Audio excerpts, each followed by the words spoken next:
Now, there was once a time when to boot from an ISO, you had to burn it to either a CD or a DVD. Then came programs like Unetbootin, Rufus, or BalenaEtcher, and that allowed you to write those ISOs to a flash drive, and you could just boot from the flash drive. Much faster, and you could just reuse these. That's still in use today, but wouldn't it be nice if you could just copy the ISO directly onto the flash drive and use it? Or maybe multiple ISOs, and then you just select which one you want, at boot up? Well, there is. And one of the ways that I personally use is something called Ventoy. I hope I'm pronouncing that right. Now, it's an open source tool, and it's free. If you go to their website, ventoy.net, you can see it here. It supports ISO, WIMs, IMGs, VHDs, and EFI files. Now, I personally have only used it with ISOs, but it says that it will handle the rest. You can also use it with legacy BIOS or UEFI. So you're pretty much covered. Now, I'll just give you an idea. When you set this all up and you boot up from the flash drive, this is what you're presented with. And this will be the ISOs that are on here, the ones that you copied to it. You select which one you want, and it just boots to the ISO. So let me show you how you do that. So you go to Downloads, and you just download the Windows zip. And once you have it downloaded, we're just going to open up the zip and extract it. And we're going to run Ventoy to disk. All right. So I'm going to take the flash drive, and we're going to plug it in. And we'll just hit refresh. And there it is. You can see it's a USB 2.0, so it's not going to be fast, but it'll get the job done. And I've used one of these for installing, and it's perfectly fine for reading.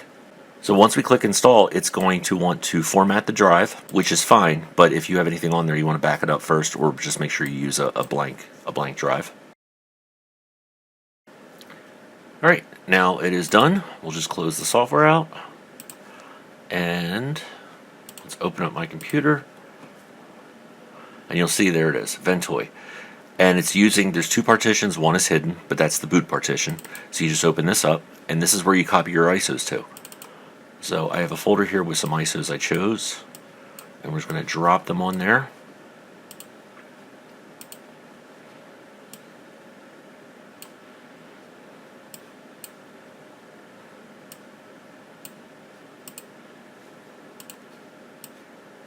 And we'll just let that copy.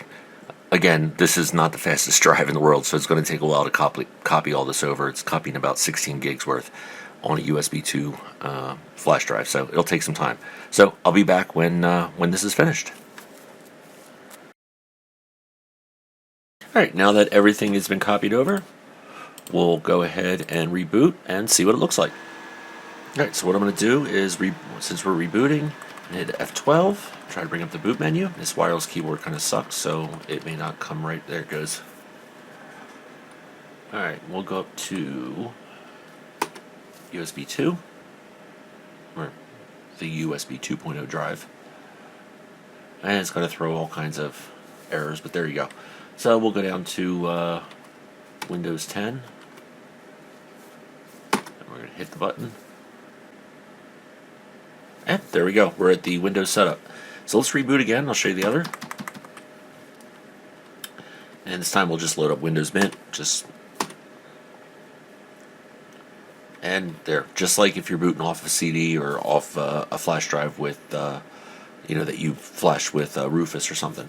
So really, that's all there is to it. And if you don't, if you no longer need a certain ISO, you just delete it off the drive and maybe copy something else to it, or you get an update, you copy it to it. So that's it.